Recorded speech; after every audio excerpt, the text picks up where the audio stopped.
பிரியமானவர்களே, இயேசு கிறிஸ்துவின் நாமத்தில் உங்களுக்கு என் அன்பின் வாழ்த்துக்கள்.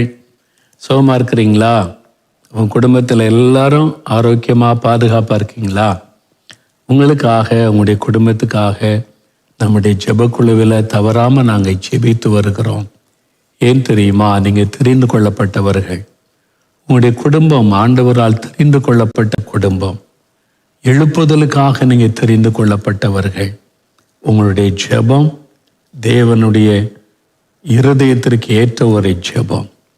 நீங்கள் குடும்பமாக ஜெபிக்கிறீங்க, தனியாக ஜெபிக்கிறீங்க, எழுப்புதலுக்காக ஜெபிக்கிறீங்க. அதனால் ஆண்டவர் மகிழ்ச்சி அடைந்திருக்கிறார்.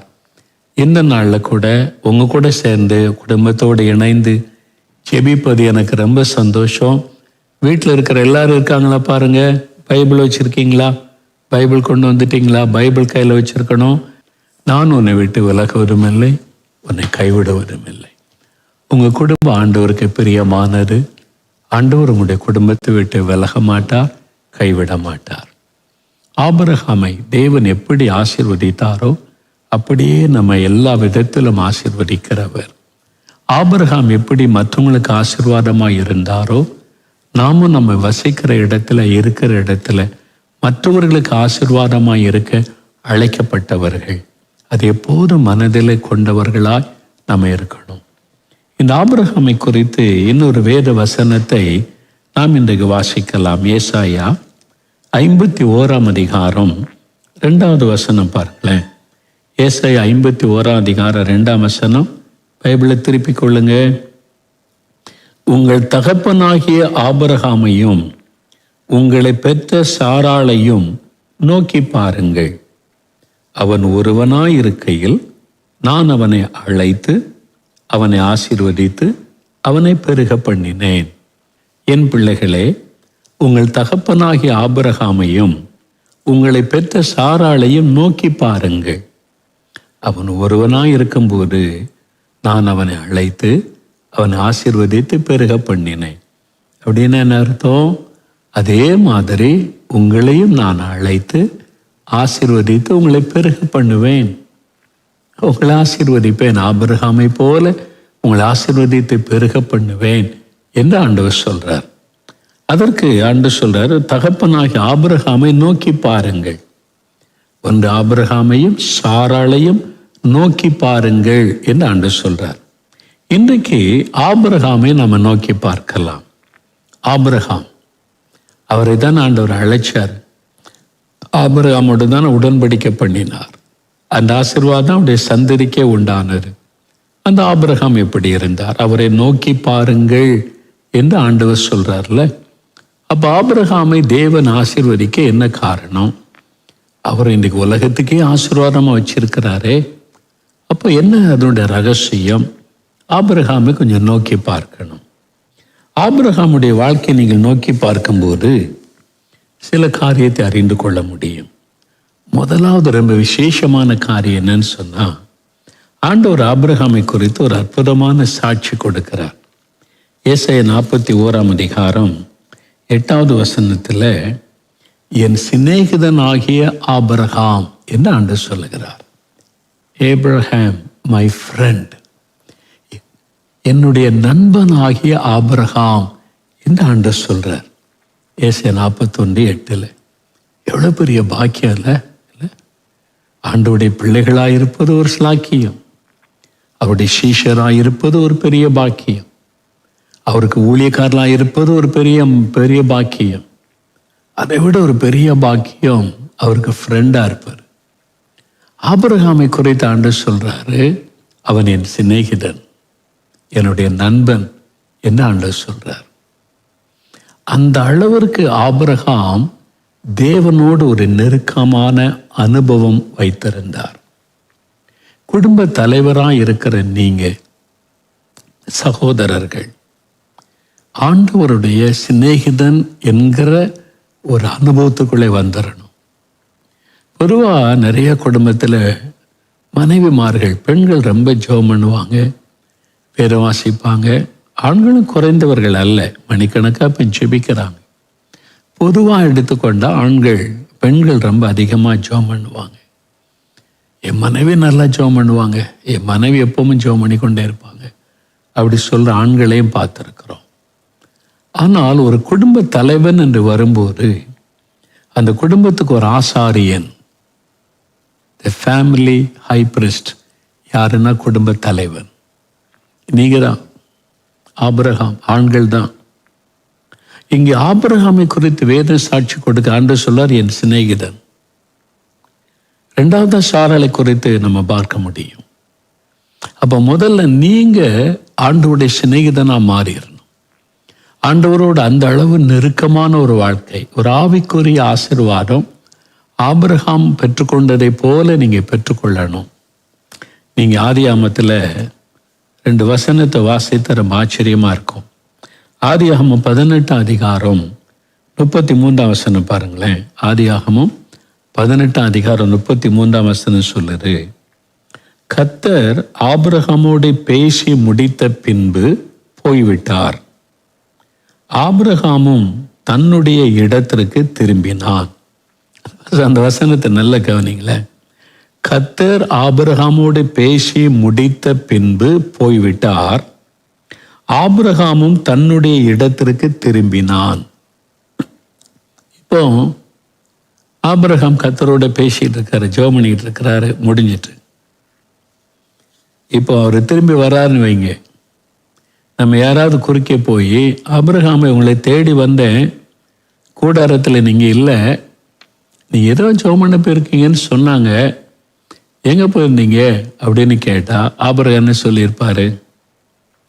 நானும் ஆண்டவனும் இவ்வளோ நேரம் அதில் பேசிக்கிட்டு இருந்தோம், இப்போ தான் ஆண்டவர் பேசி முடிச்சுட்டு போகிறாரு, நான் வர்றேன். இல்லை, எப்படி இருக்குது? கொஞ்சம் கற்பனை பண்ணி பாருங்களேன். அப்படிதான் வசனம் சொல்லுது, கர்த்தர் ஆபிரகாமோடு பேசி முடித்த பின்பு போய்விட்டார், ஆபிரகாமும் தன்னுடைய இடத்திற்கு திரும்பினார். நாங்கள் 2 பேரும் இப்போ தான் பேசிக்கிட்டு இருந்தோம், ஆண்டவரும் நானும். பேசி முடிச்சுட்டு ஆண்டவர் போனார், நான் கூடாரத்துக்கு வர்றேன். இன்னொரு வசனம் வாசிங்களேன். ஆதியாகமம் 17 அதிகாரம் 22 வசனம். ஆதியாகமம் 17:22. தேவன் ஆபிரகாமோடே பேசி முடித்த பின்பு அவர் அவனை விட்டு எழுந்தருளினார். இவ்வளவு அற்புதமான வார்த்தை இல்லை? தேவன் ஆபிரகாமோடு பேசி முடித்த பின்பு, தேவாதி தேவன் இறங்கி வந்து ஆபிரகாமோட பேசிட்டு இருக்காரு. 2 பேரும் உட்காந்து பேசுறாங்க. அதான் ஒரு சிநேகிதனோட பேசுவதை போல பேசுறாங்க. பேசி முடிச்சுட்டு Abraham, okay, will see tomorrow, நான் போயிட்டு வரேன் அப்படின்னு ஆண்டவர் போறாரு. பேசி முடித்த பின்பு அவனை விட்டு எழுந்தருளினார். அவர் அதான் சொல்லியிருப்பா, நாங்கள் 2 பேரும் பேசிக்கிட்டு இருந்தோம், இப்பதான் ஆண்டவர் பேசி முடிச்சுட்டு போறாரு. அதான் ஆண்டவருக்கும் ஆபிரகாமுக்கு இருந்த ஒரு ஃபெலோஷிப், ஒரு நெருக்கம். இதுதான் நமக்கு இருக்கணும், இதுதான் உங்களுக்கு இருக்கணும். இப்படிலாம் ஆண்டவர் நம்மகிட்ட பேசுவாரா? ஏன் பேச மாட்டாரு? எனக்கு ஒரு பிஸ்னஸ் மேனை தெரியும், பெரிய பிஸ்னஸ் பண்றாரு. ஒரு நாள் அவரை பார்க்க போயிருந்தப்போ ஆஃபீஸ் கூப்பிட்டு போனார். இவ்வளோ பெரிய ஆஃபீஸு, இவ்வளோ பேர் ஒர்க்கர்ஸ் வேலை செய்கிறாங்க, எக்ஸ்போர்ட் பிஸ்னஸ் எல்லாம் நடக்குது, இவ்வளோ டைம் வெளிநாட்டுக்காரங்கெல்லாம் வருவாங்க அவர்கிட்ட பிஸ்னஸ் பேச. அப்புறம் சொன்னார், நான் ஒரு அறை கூப்பிட்டு போகிறேன்னு சொல்லி அந்த ஆஃபீஸ் ரூமில் ஒரு சின்ன டோர் இருந்தது, அதை திறந்து உள்ளே கூப்பிட்டு போனார். உள்ளே போனால் ஒரு சின்ன ரூம், அந்த ரூமில் பைபிள் இருந்தது. அப்போ அவர் சொன்னார், நான் ஆஃபீஸில் உட்காந்து பிஸ்னஸ் பேசுறதுக்கு முன்னால் இந்த இடத்துல வந்து ஒருவரை சந்திப்பேன், அவர்கிட்ட தான் நான் முதல்ல பேசுவேன், அவர் தான் எனக்கு எல்லாத்துல உதவி செய்கிறார். அவர் சொன்னார், நான் முதலாவது இந்த இடத்துல தேவனுடைய பாதத்தில் என் நேரத்தை செலவு செய்வேன், இந்த ரூமில் தான் நான் ஆண்டவரை சந்திப்பேன், இங்கே வந்து அவரோடு பேசின பிறகுதான் நான் பிஸ்னஸ் பேசுவதற்கு நாட்களை சந்திக்க போவேன்னு சொன்னார். That is the secret of my blessing என்பதாய் அவர் சொன்னார். பெரிய பிஸ்னஸ் மேன். அவர் பாருங்க, முதலாவது இயேசுவை சந்திக்கிறார், ஆண்டவருக்கு டைம் கொடுக்கிறார், அதுக்குன்னு ஒரு இடத்தை ஒதுக்கி தேவனோடு பேசுவதற்கு, ஆண்டவரோடு கூட ஒரு நெருக்கமான ஃப்ரெண்ட்ஷிப். நீங்கள் ஆண்டவரோட பழக பழக எதை ஜெபம் பண்ணுறேன்ற இல்லை, நான் ஆண்டவர்கிட்ட கன்சல்ட் பண்ணணும், ஆண்டவர்கிட்ட இதை குறித்து டிஸ்கஸ் பண்ணணும், ஆண்டவர்கிட்ட இதை குறித்து என்ன ஆலோசனை கேட்கணும், இந்த பழக்கத்துக்கு வந்துடணும்.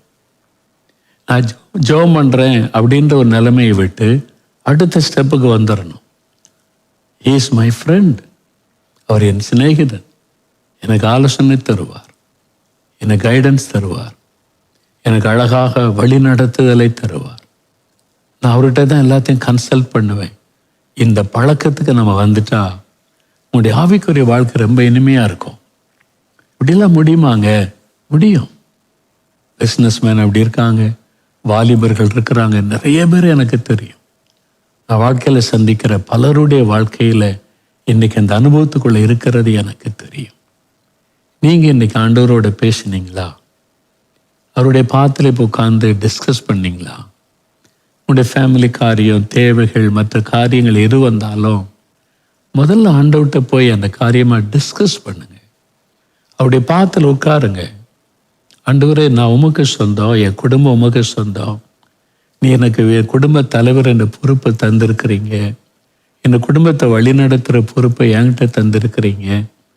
எனக்கு உங்களுடைய ஆலோசனை வேணும். இதில் நான் என்ன தீர்மானம் எடுக்கன்னு தெரியல. இந்த தேவைக்கு என்ன பண்ணுறதுன்னு எனக்கு தெரியல. இந்த பிஸ்னஸில் என்ன ஸ்டெப் எடுக்கிறதுன்னு எனக்கு தெரியல. இந்த வீடை வாங்கலாமா வேண்டாமா தெரியல. இந்த காரியத்தை செய்யலாமா வேண்டாமா தெரியல. எனக்கு இருமனமாக இருக்குது. I need your help Lord. எனக்கு உதவி செய்யுங்க, எனக்கு கைடன்ஸ் கொடுங்க. உட்காந்து பேசுங்க. ஜெபம் என்பது அப்படியே போனோம், எங்கோ ஆண்டவர் இருக்காருப்பா, அப்படியே மழை ஜெப குறிப்பை சொல்லிட்டு வருவது அல்ல. ஜெபம் பண்ணுங்க. அந்த ஜெப குறிப்பை வைத்து ஜெபம் பண்ணுங்க. அதன் பிறகு சில நிமிட நேரம் தேவனோட தனித்தருங்க, மனம் திறந்து பேசுங்க. உங்கள் காரியத்தை அவருக்கு தெரியப்படுத்தி ஆலோசனை கேளுங்க. ஆண்டவரே, நான் என்ன செய்யட்டும், இல்லை எனக்கு உதவி செய். நீங்கள் ஸ்டெப்பாக நெருங்கும் போது வெகு சீக்கிரத்தில் அவர் உங்களுக்கு ஃப்ரெண்டாக மாறிடுவார். அவர் உங்களுக்கு நல்ல ஃப்ரெண்டாக இருப்பதை நீங்கள் எக்ஸ்பீரியன்ஸ் பண்ண ஆரம்பிச்சிருவீங்க. அதுக்கு பிறகு உங்களுடைய ஜெபம்லாம் மாறிடும். அப்புறம் அவர் பாரத்தை உங்கள்கிட்ட பகிர்ந்து கொள்ளுவார். மகனை இதுக்கெல்லாம் ஜெபம் பண்ணுறியா? உன் காரியம் ஒன்றுமே இல்லை, அதெல்லாம் நான் பார்த்துக்கிறேன். நீ இதுக்கு ஜெபம் பண்ணுறியா? அந்த சபைக்கு ஜெபிக்கிறியா? எனக்கு ரொம்ப துக்கமாக இருக்கும். சபையை பார் எப்படி சீரழிஞ்சு கிடக்குது. என்னை துக்கப்படுத்துகிறாங்க, சடங்காச்சாரத்தினால என்னை வேதனைப்படுத்துகிறாங்க. பாருங்க, அவங்க இஷ்டத்துக்கு நடந்து சபையில் என்னை துக்கப்படுத்தி அவமானப்படுத்துகிறாங்க. அதுக்காக நீ ஜெபம் பண்ணுறியா அப்படின்னு பேச ஆரம்பிச்சிருவார். அப்புறம் உங்கள் பாரத்தை நீங்கள் ஒதுக்கி வச்சிருவீங்க. அவர் பாரத்தை எடுத்து ஜெபிக்க ஆரம்பிச்சிருவீங்க. உங்கள் காரியத்தை அவர் பார்த்துக்குவார். உங்களுடைய தேவை, பிள்ளைகள் காரியம், படிப்பு காரியம் ஈஸியாக முடிஞ்சிடும். நீங்கள் அவர் பாரத்தை சுமக்க ஆரம்பிச்சிருவீங்க. அதான் ஃப்ரெண்ட். ஒருவர் பாரத்தை ஒருவர் சுமப்பது தான் ரெண்டு சிநேகிதருடைய முக்கியமான காரியம். நீங்கள் உங்கள் பாரத்தை ஆண்டவர்கிட்ட வைக்கிறதும், அவர் தன்னுடைய பாரத்தை உங்கள் மீது வைக்கிறதும். அதான் ஆண்டவர் செய்கிறார். ஆபிரகாமிட்ட சோதோம் கொமோராவை குறித்து ஆண்டவர் பேசுகிறார். அந்த பாரத்தை பகிர்ந்து கொள்கிறார். ஆபிரகாம் அதை உடனே தன்னுடைய பாரமாக ஏற்றுக்கொண்டு ஜெபிக்க ஆரம்பிக்கிறார். அதான் ரியல் ஃப்ரெண்ட்ஷிப். அப்போ இயேசுடைய பாரத்தை நீங்கள் ஏற்றுக்கொள்ளுவதும், உங்கள் பாரத்தை அவர்கிட்ட தெரியப்படுத்துவதும், ஒருவருக்கு ஒருவர் ஷேர் பண்ணி கொள்ளுவதும், அதுதான் உண்மையான ஒரு ஃப்ரெண்ட்ஷிப். அதுதான் உண்மையான ஒரு ஜெப நேரம். அதனால் ஜெபம்னு போனால் என்ன குறிப்புகள் எல்லாம் சொல்லி ஜெபம் பண்ணுங்க, தப்பு கிடையாது. அதற்கு பிறகு கொஞ்சம் நேரம் மனம் திறந்து ஆண்டவரோட பேசுறதுக்கு கொஞ்சம் டைம் ஸ்பெண்ட் பண்ணுங்க. அப்போ ஆண்டவர் பேசுவார். கர்த்தர் பிறையாட்ட பேசிட்டு எழுந்தருளி போகிறார். நீங்களும் சொல்லுவீங்க, ஆபிரகாமை போல சொல்லுவீங்க, நான் ஆண்டவரை சந்தித்தேன், அவர் எனக்கு தெளிவு ஆலோசனை கொடுத்தாரு, நான் என்ன பண்ணணும்னு சொல்லிட்டாரு, இந்த பிரச்சனைலாம் கர்த்தர் பார்த்துக்குவாரு. உங்கள் குடும்பத்துக்கு நீங்கள் ஆறுதல் ஆசீர்வாதமாக இருப்பீங்க, குழப்பமே இருக்காது. அதனால ஆபிரகாமை நினைத்து கொள்ளுங்க. அவர் எப்படி தேவனோடு நெருக்கமாய் வாழ்ந்தார், ஒரு ஃப்ரெண்டாக.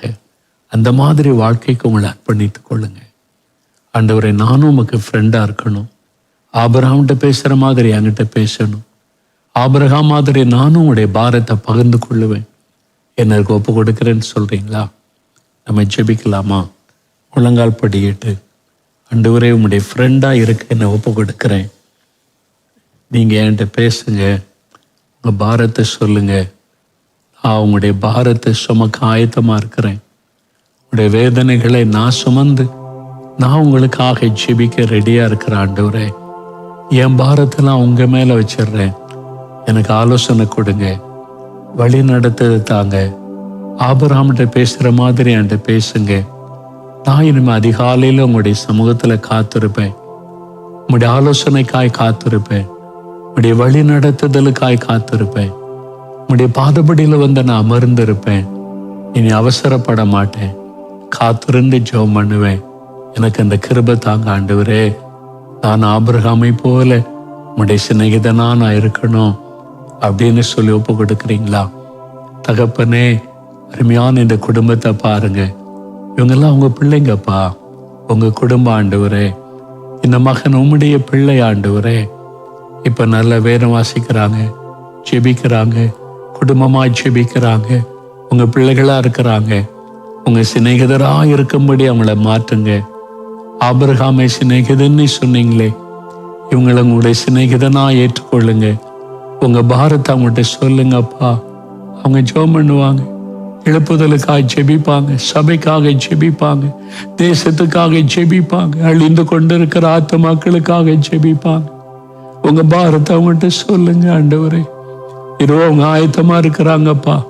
நீங்க உங்களுடைய உள்ளத்தில் உள்ளதை அவங்கள்ட்ட பகிர்ந்து கொள்ளுங்க. அவங்க பாரம் எடுத்து ஜெபிக்க ஆயத்தமா இருக்கிறாங்கப்பா. அவங்க பாரத்தை நீங்க ஏற்றுக்கொள்ளுங்க. அவங்களுக்கு ஆலோசனை கொடுங்க, கைடன்ஸ் கொடுங்க.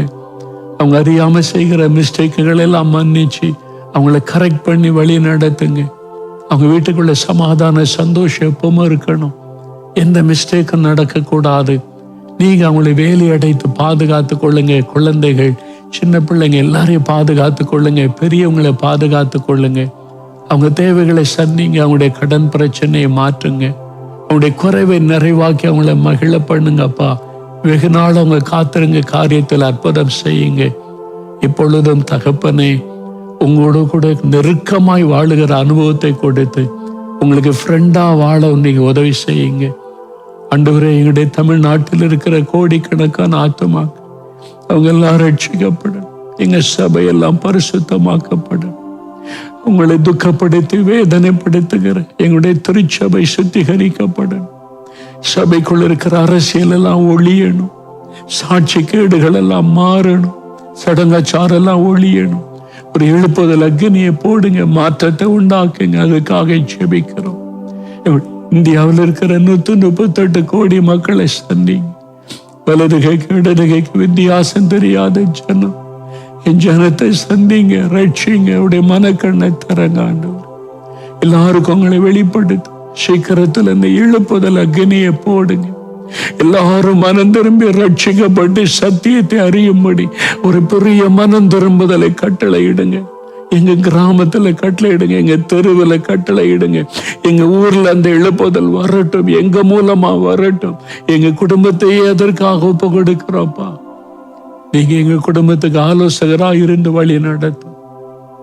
நாங்க தினந்தோறும் தவறாம ஜெபிக்க உதவி செய்யுங்க ஆண்டவரே. ஜெபாவியினால் எங்களை நிரப்பி நடத்துங்க. நாங்க வீட்டுல இருக்கிற ஒவ்வொருவரும் ஜெபிக்க கிருபை கொடுங்க. அன்பின் கரத்தில் ஒப்பு கொடுக்கிறோம். நாங்க எப்போதும் உங்களுடைய ஃப்ரெண்டா, உங்களுடைய சிநேகிதனா இருந்து உங்களுடைய பாரத்தை சுமந்து ஜெபித்து உங்களுடைய விருப்பத்தை நிறைவேற்ற அர்ப்பணிக்கிறோம். நிரப்படி ஆசீர்வதித்த அன்பிற்காக உமக்கு ஸ்தோத்திரம். இயேசு கிறிஸ்துவின் நாமத்தில் ஜெபிக்கிறோம் பிதாவே. ஆமென், ஆமென். பிரியமானவர்களே, ஆண்டவர் ஜெபத்தை கேட்டார். ஆண்டவரோட டைம் ஸ்பெண்ட் பண்ணுங்க. ஆண்டவருடைய பாத்துல காத்திருங்க. ஆபிரகாமை நினைத்து கொள்ளுங்க. எப்படி அவர் ஃப்ரெண்டா இருந்தார், ஆண்டவர் தன் பாரத்தை பகிர்ந்து கொண்டாரோ அதே மாதிரி ஆண்டவர் உங்களோடையும் தன் பாரத்தை பகிர்ந்து கொண்டு உங்க ஜெபத்து மூலமா பெரிய காரியம் செய்வார். கர்த்தருடைய ஆசீர்வாதம் உங்களோடு இருப்பதாக. கர்த்தர் இந்த வாரம் முழுவதிலும் உங்க தேவையெல்லாம் சந்திப்பார். நீங்க செய்யறதெல்லாம் வாய்க்க பண்ணுவார், பாதுகாத்து நடத்துவார். கர்த்தருடைய ஆசீர்வாதம் உங்களோடு இருப்பதாக. ஆமென்.